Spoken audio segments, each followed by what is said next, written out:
September 26th, and October 17th. Can we entertain a motion to approve those meeting minutes? Or can we do them all at once, or we? Yes? Yeah. Okay. I'll make a recommendation to approve meeting minutes for September 19th, 2023, September 26th, 2023, and October 17th of 2023. Great. Is there a second? I'll second. Great. We have a motion and a second. Do we have to vote, or? Yes. If there's no, vote? Okay, we'll take a roll call. Okay, Chair Cuevas, Aye. Commissioner Lomelli, Aye. Commissioner Medina, Aye. those minutes are approved. Thank you. Great. Next item on the agenda is the public hearing, item number 4. Yes, Mr. Chair, item 4 is a public hearing item that was continued from October 17th, and staff will provide an update based on requests from the previous Planning Commission meeting. Emily will provide those updates.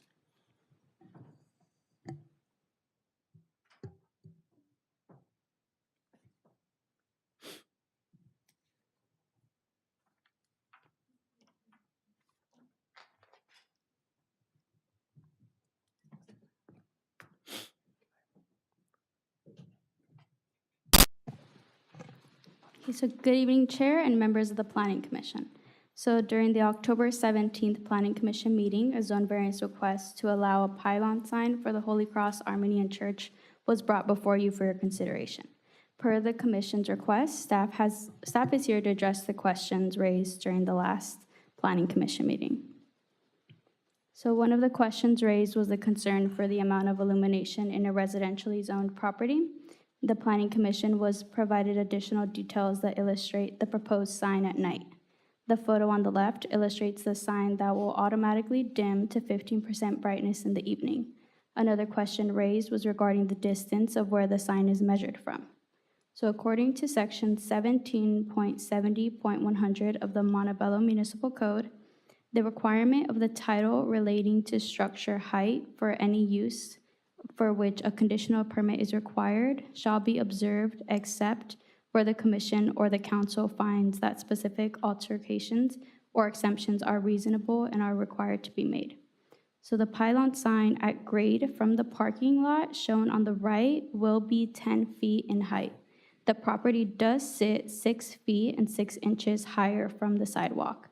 The reason for the proposed height is because if the sign is any lower, the pillared and existing trees located within the planter will impede the vision of the sign.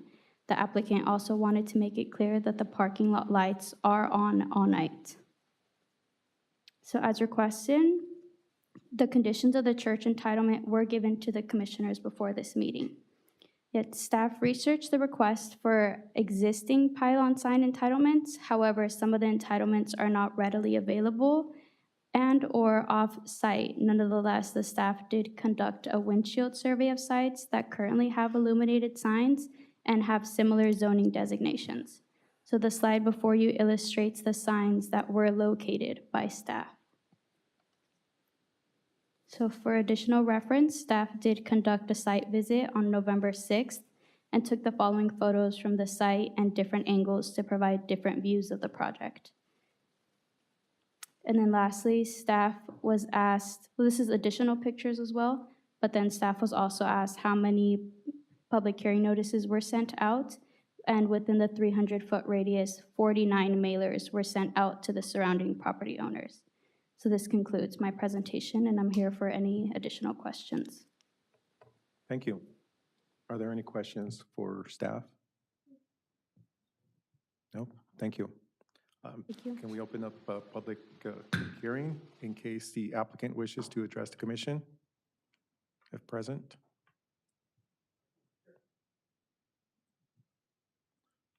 And if you can state your name for the record. My name is John Blake. I'm with Blake Sign Company, and mainly just wanted to come up to answer any questions that you might have had for myself, being the manufacturer, and we'll be the ones doing the installation. Everything that she presented we're on board with. It is, exactly the way we had looked to have it presented. I didn't have anything to add necessarily, but I would be happy to answer any questions. Thank you. I think last time, some of the commissioners had questions about the setback and the platform height or the location of the sign and the height from the driveway or from the adjacent sidewalk. Has that been clarified now with the presentation and slides and pictures? Or are there any other questions? Yeah, I was wondering if, what the brightness is as compared to the parking lot lights. I know it's gonna be reduced by 15%, but what does that mean? Well, if you want extremely technical answers, I have the LED company rep here. But in general terms, would you be able to answer that possibly? Yeah, hi, I'm Sergio from Smart LED, the provider for the equipment and the IT systems that run it. So the illumination, we obviously don't know the parking lot lights illumination, but we'd have to check the manufacturer. But the illumination based on the brightness sensor is going to be between 100 and 375 nits. And that's the, we could make it lower, but that's what it's set by the technical department. So it'd be between 100 and 375 nits at nighttime, depending. The reason there's a range is depending on the ambient light. As far as the parking lot lighting goes, though, it is significantly brighter than the sign's going to be putting out light. Our sign is it is tucked kind of at the entrance there where it's meant to be viewed for cars, but it's really nowhere inside of any residences. Definitely would be a very drop in the bucket of light compared to what the parking lot's letting out right now. Like you said, we don't have the exact numbers. We'd have to get a lighting engineer possibly to get you exact numbers, but it is substantially less than anything that's going on. Okay, thank you. And I guess I have a question for staff. These new conditions are going to be set as these seem like voluntary conditions, right, that they've set on themselves. Is this going to be part of their conditions of approval? Yeah. Yeah, and some of those conditions that we impose are typically like standard that we impose on any project, but some of them are specific for this type of request. And I think the concern is probably the light or brightness intensity and how that would affect the adjoining residential neighborhoods, right? Or houses and the apartment building across the street, yeah. Okay. And the issue of the brightness being that, could not be for certain addressed if there are complaints that the brightness is overwhelming the lighting from the parking area and affecting the adjoining residents. That could be something we can address and have adjusted if necessary. Would that be appropriate to say? That is correct. The planning, we do have the ability to bring these matters back before the planning commission to, address any concerns from the surrounding area. Thank you for clarifying that. Any other questions? Can we see a picture again of the elevation The previous slide? of the previous slide? There's the remote on top of.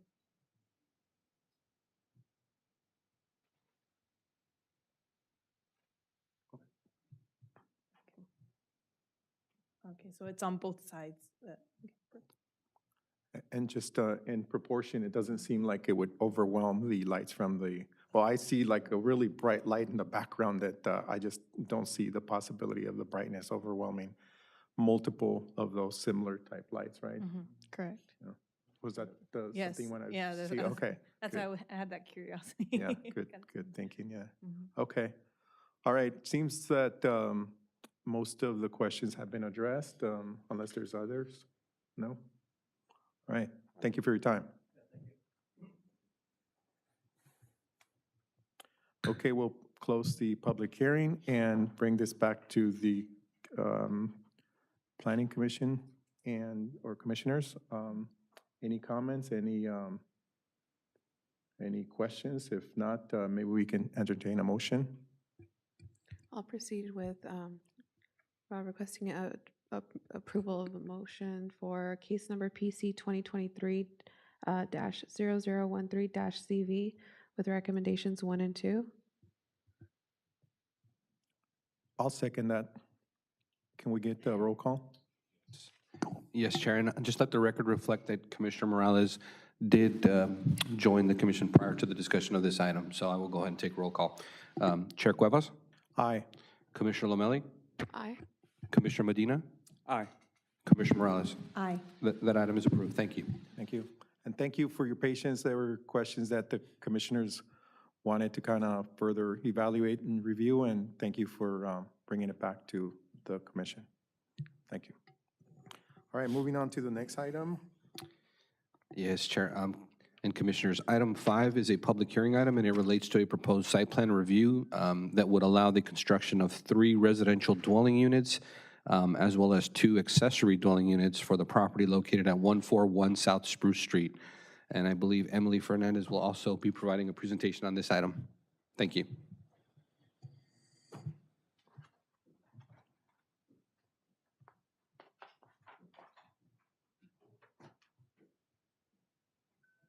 Okay, so good evening, Chair and the Planning Commission. This evening, I will be presenting a site plan request to allow Danny Reynoso on behalf of Avalon 21 LLC to construct 3 attached 2-story apartments at 141 South Spruce Street.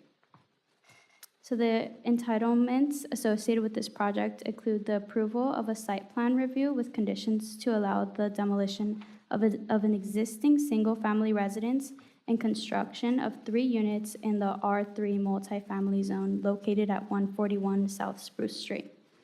Pursuant to the Montebello Municipal Code, Section 17.74.030, any residential development resulting in 3 or more units require the review and approval of a site plan review. So located on the northwest corner of Los Angeles Avenue and South Spruce Street, the aerial map before you delineates the subject property in red. The lot size is 10,500 square feet in area, and the proposed development is 5,548 square feet in size. The subject property is currently developed with a 2-story single-family residence and a detached garage that is going to be demolished. The map on the left highlights all the properties in the areas ranging from 2 to 16 units. The map on the right shows the closest 5 transit stops that are all within a half-mile radius. So the project site is zoned R3 multifamily residential. The immediate land uses north, south, east, and west of the property site are also single-family or multifamily residential properties, which is consistent with the residential land use, and the proposed project will not have an adverse impact on adjacent or abutting properties. This slide before you illustrates the applicant's proposed site plan for the project. The site plan review should allow for the construction of 3 attached 2-story residential dwelling units ranging from 1,772 square feet to 1,800 square feet. Although not subject to the Planning Commission's review and approval, the applicant also calls out the construction of 2 detached single-story accessory dwelling units, which are considered a ministerial project and may be reviewed and approved administratively per the California Department of Housing and Community Development. The scope of work for the project includes the demolition of an existing 1,826 square foot existing 2-story residential property and 680 square feet detached garage. The existing driveway approach is currently located on Los Angeles Avenue, and as part of the project will be relocated, and a new 26 feet wide driveway approach will be constructed along South Spruce Street. All required setbacks and open areas will be landscaped. The project has been conditioned to submit a landscape plan and irrigation plan for staff review prior to the issuance of a building permit. Lastly, the project is comprised of 2 lots. And to comply with the Subdivision Map Act, the project has been conditioned to require and review approval and recordation of a certificate of compliance with the LA County Recorder's Office to hold the 2 contiguous parcels as one and shall be approved prior to the issuance of building permits. So the slide before you contains the required and proposed development standards for the project, which include open space, minimum parking requirements, and backup clearance. All 3 units will have 3 bedrooms and 2 bathrooms, as well as a 2-car garage. Unit A will be 1,772 square feet, and Unit B and C will be 1,888 square feet. Per the Montebello Municipal Code, the applicant is required to provide 2 enclosed parking spaces per dwelling unit and 1 visitor parking per 3 dwelling units. The total open space required for each unit is 300 square feet. The highlighted portion of the site plan is considered open space. The applicant is providing 1,031 square feet of open space per unit. The slide before you illustrates the proposed first-story floor plan for units A, B, and C. The units will include a 2-car garage, 1 bedroom, 1 kitchen, and 1 bathroom on the first floor. And then this is the second-story floor plans for units A, B, and C. The second story will consist of a living room, a kitchen, 2 bedrooms, and 1 bathroom. So this slide illustrates the north elevation that will be viewed from the inside of the property, and then the south elevation that will be viewed from Los Angeles Avenue. And then this illustrates the west elevation that will be seen by the rear, which will be seen by the neighbor, and the east elevation, which will be viewed from South Spruce Street. The site plan review application is considered a project per the California Environmental Quality Act, and the project is considered a Class 32 and categorically exempt per Section 15332 infill development projects. So on October 26, 2023, the public hearing notice was mailed to owners within the 300-foot radius to the extended boundary of the project site. And on the same day, the public hearing notice was also published in the Whittier Daily Journal. So staff recommends that the Planning Commission adopt resolution number 1523 approving the site plan review, case number PC 2023-0015 SPR with conditions and is categorically exempt per 15332 Class 32 infill development. So thank you. This concludes my presentation. I'm available for questions, and as is the representative for the proposed project. Thank you. Are there any questions for staff? I have a quick question. I'm wondering, what is the density for the R3 zone? What is the allowable density? I believe it's by the, we could check to be sure, but yeah. While you look that up, I know I always compare our city to LA where Armando and I work, which, and I apologize because it is a big city, but a site plan review is required. It used to require only when more than 50 units were built. Now I think they changed it to over 100 units, so there's no site plan review.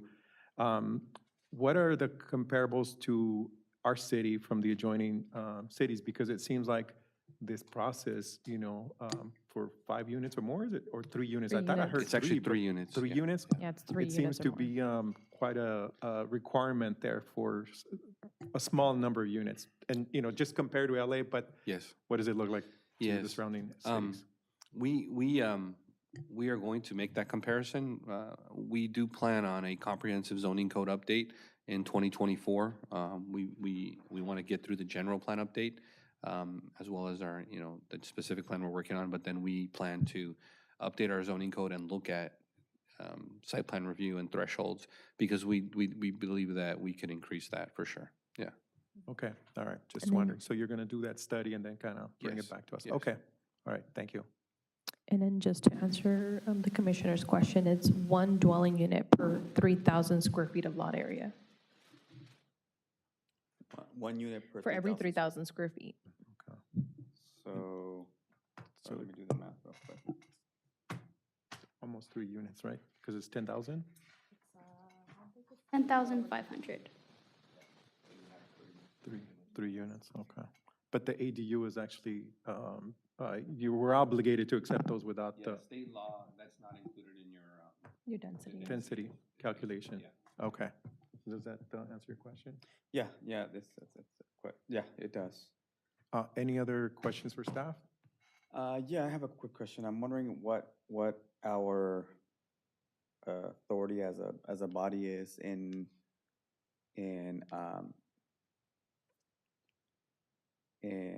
because I realize that this project is by right?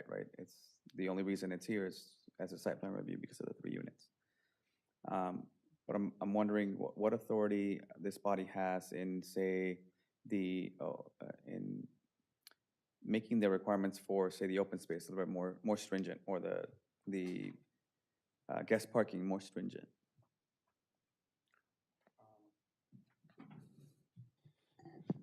I will defer to our city attorney, but just to, I think a general response would be that unless there were circumstances that sort of called for that additional, for example, parking or open space, I don't believe we can hold the applicant to a higher standard than we would hold other applicants. And I think the code for site plan reviews is clear. There are only certain things that we could, or that the planning commission could consider. And I actually did bring a section of the site plan review from our code. But I will maybe let the city attorney chime in. So I would just repeat, or I would say the same thing that the planning director said regarding the consistency that we keep with the applicants and the requirements that we put to them, as well as, I'm not quite sure exactly what elements of the site plan review fall under our purview. If you can go ahead and mention those. Yeah, I'll just read, and this is from section 1774.080. And it says here, the commission may approve a development plan subject to a site plan review with such conditions as the commission finds are warranted by the circumstances involved, which I believe is what I just alluded to. These conditions may include the dedication, so for example, if you needed to widen the street, and development of streets adjoining the property and other improvements, and then period, that's it. And then it says all such conditions shall be binding upon the applicants, their successors, and it basically has to run with the land at that point. So this is directly from the site plan review section. So our scope is limited, and it's almost like a ministerial process to allow the community to kind of voice opinions or positions if they have any. Correct. Okay, does that help? Yeah. Okay. Okay. Thank you. We'll open up the public hearing and allow the applicant to address the commission if they wish to.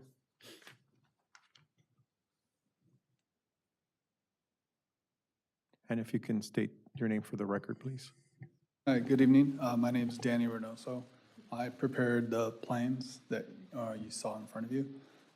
Just here to answer any questions you may have. I'll also be preparing the construction documents that'll be submitted to the building department. I've done a variety of jobs here in the city that have also kind of consisted of the same, in terms of small, new, livable condominium type sizes. So I kind of understand and meeting all the requirements in terms of storage space, garage space, private and common open spaces. And I try to apply that through the entire project. Thank you. Any questions for Mr. Reynoso? Yeah, I'm wondering what's, this is just for my knowledge here, but what is the expected height of the fences in the private open space? Well, considering the location, they'd probably just be 36 inches I see. as to not impede in views like from the windows of the unit. I do recall on like Spruce Street, there is a lot of other of the properties have maybe like block walls that kind of go 36 inches high with metal fencing, maybe another 2 feet high to kind of to block off the front of those properties from the sidewalk. So it is something that's common throughout the area there, that they do have gated areas from the sidewalk. I see. Okay. And are there any plans, it's hard to tell with the plans that we received, but are there any plans for privacy walls around the perimeter, things of that nature?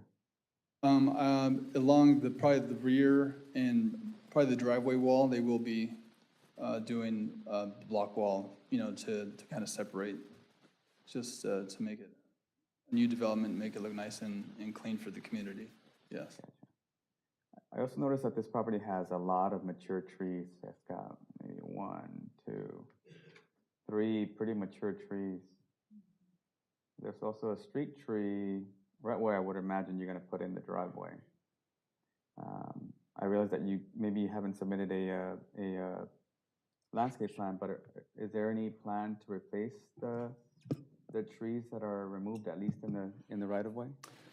That's something I could bring up with the owners, and once we get the landscape architect involved, is something if the council does. I don't know if that's within plans the into that. purview of our. And it may be a city requirement, huh? Yeah. Because they're relocating that tree. So Sorry. if I may, the project is conditioned that the applicant will have to submit a landscape and irrigation plan per a licensed landscape architect. But that would be, if the commission decides to move forward with the project, it would be a deferred submittal. So if we decide to move forward, that will be a requirement before they issue any building permits. What are the requirements when applicants remove a street tree? So if it's a street tree, then they would have to communicate with Public Works to ensure that they can actually remove it. The actual application, I'm not too sure, but they would have to communicate with Public Works. Okay. Good question. Any other questions? So all these 3 units and the 2 ADUs are all under one permit, correct? All under one. Oh. I understand it, yeah. Okay. Any other questions? No? All right, thank you, sir. If, do we have any speaker cards for this? No? If not, if anyone in the audience wishes to come up in support or in opposition, Do we open the public hearing? it gets open. Oh, it's open. Yeah. If not, we'll close the public hearing and bring it back to the commissioners. Any discussion on this item? If not, can we entertain a motion? I'll go ahead and make a motion to approve site plan review case number PC 2023-0015-SPR with recommendations 1 and 2. Is there a second? I'll second the motion. We have a first and a second. Do we take roll call? Yes, Chair. Chair Cuevas? Aye. Commissioner Lomelli? Aye. Commissioner Medina? Aye. And Commissioner Morales? Aye. Item 5 is approved. Thank you. Thank you. We'll move on to the next item. Item 6 on tonight's agenda relates to a proposed modification of an existing conditional use permit, and the applicant is seeking to upgrade an existing license from on-sale beer and wine to allow for a full line of alcohol for on-site consumption, and this would be for the property located at 1813 West Whittier Boulevard, and Grace Hayashi will provide a presentation on this item. Thank you.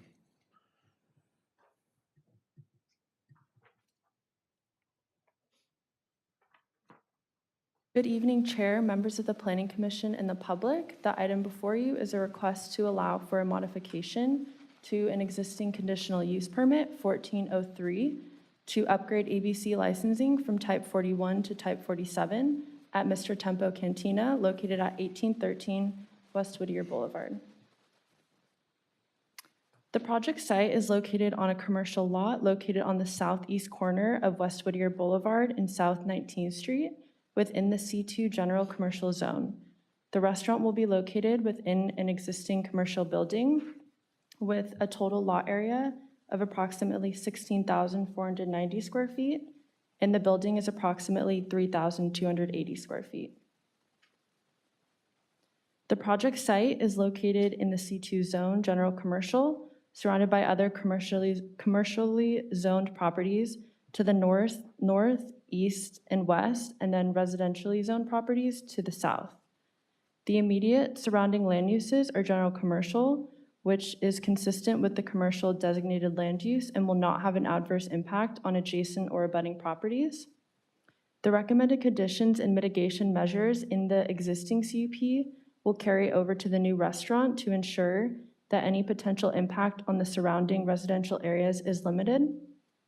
An ABC licensed restaurant has operated in this location since 2006 and provides reasonably priced and quality dining that is conveniently located to both residents and visitors alike. The slide before you is the proposed interior layout of the project site. The subject site was recently acquired by 8743 Clita LLC for Mr. Tempo Cantina Restaurant. The subject property is currently not operating and is awaiting approval to operate as Mr. Tempo Cantina. If the proposed modification of the CUP number 1403 is approved, the property owner will be required to obtain a business license from the city to occupy the building for the new restaurant. Consequently, the applicant would be required to obtain administrative building permits to complete the proposed minor tenant improvements. The project site is an existing standalone single-story building located at the southeast corner of West Whittier Boulevard and South 19th Street. The building provides two Patron entrances along the northwest and northeast corners of the building. The site also offers 30 on-site parking spaces, which are for the use of the subject restaurant. Vehicular access on the site is provided via two driveways located along Whittier Boulevard and the second driveway along 19th Street. The site is currently equipped with an on-site security camera, which covers both the interior and exterior of the restaurant. And the project plans in attachment B contain information regarding the floor area of the proposed restaurant, Mr. Tempo Cantina. The proposed CUP modification would allow for an upgrade of the ABC license from type 41 to 47 for on-site consumption. And per the Department of ABC guidelines, all restaurant staff involved with the sale of alcohol will be required to complete an authorized responsible beverage service program and to be trained on how to sell alcohol safely and responsibly.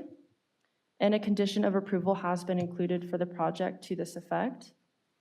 In addition, Mr. Tempo Cantina has other successful locations, such as Downey, Anaheim Hills, San Diego, Oxnard, Whittier, Hollywood, Santa Monica, Brea, and Valle de Guadalupe. The project site had an existing Type 41 license with the ABC department, and the proposed hours of operation will be Sunday to Thursday from 10 a.m. to 11 p.m., and then Friday through Saturday, 9 a.m. to 12 a.m. The project site is located within Census Tract number 5320.01, which permits 3 on-sale license types and 2 off-sale license types. Census Tract 5320.01 currently has 2 on-sale type licenses and 4 off-sale type licenses.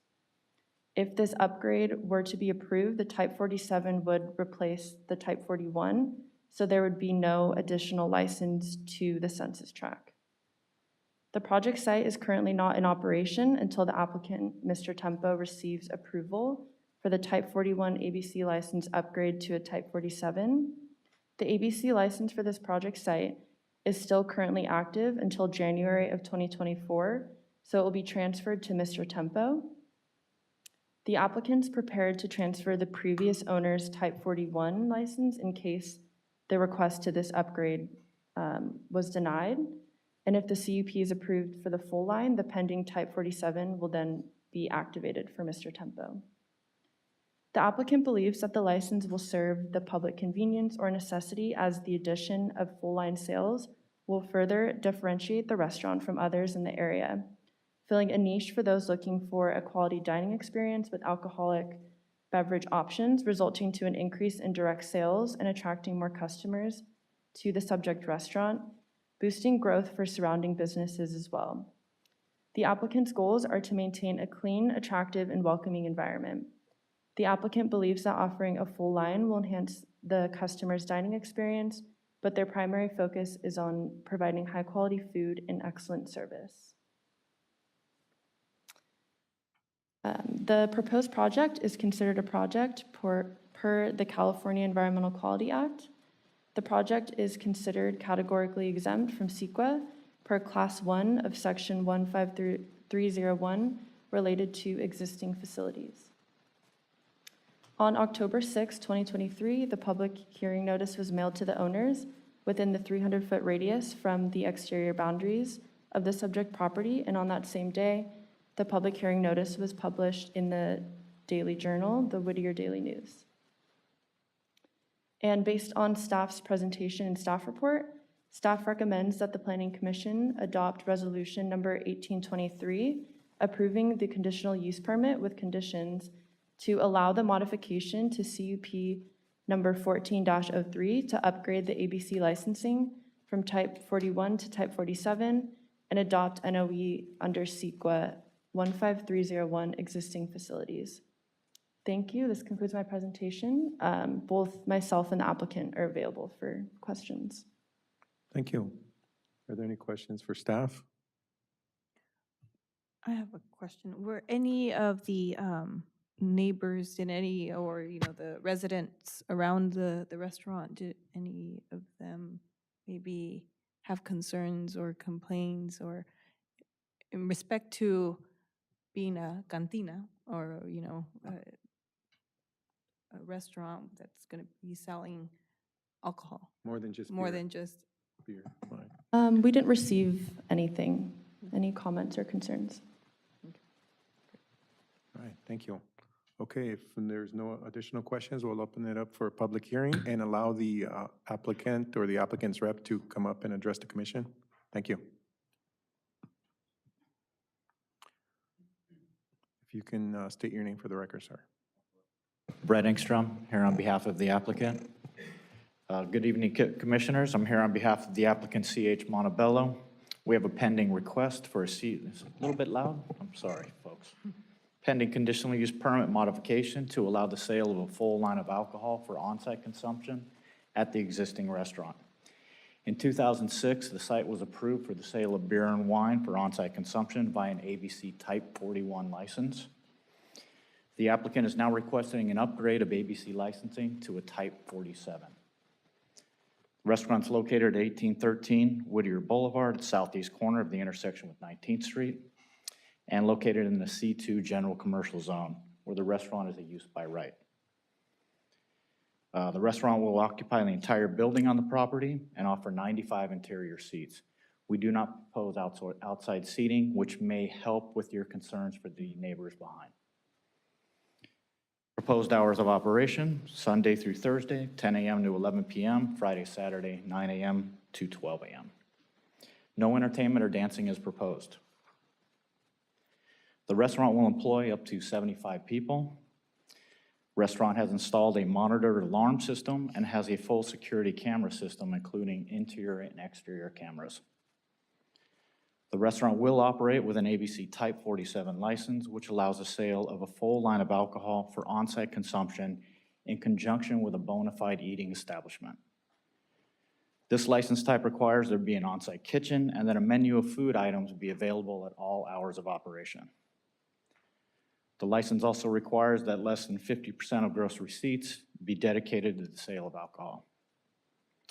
Per Department of ABC requirements, all employees involved with the sale of alcohol will attend an ABC-approved RBS training program.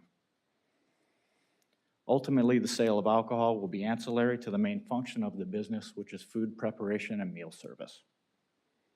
We have reviewed the proposed conditions, find them acceptable, and I'd like to take this opportunity to thank planning staff for bringing this to a hearing.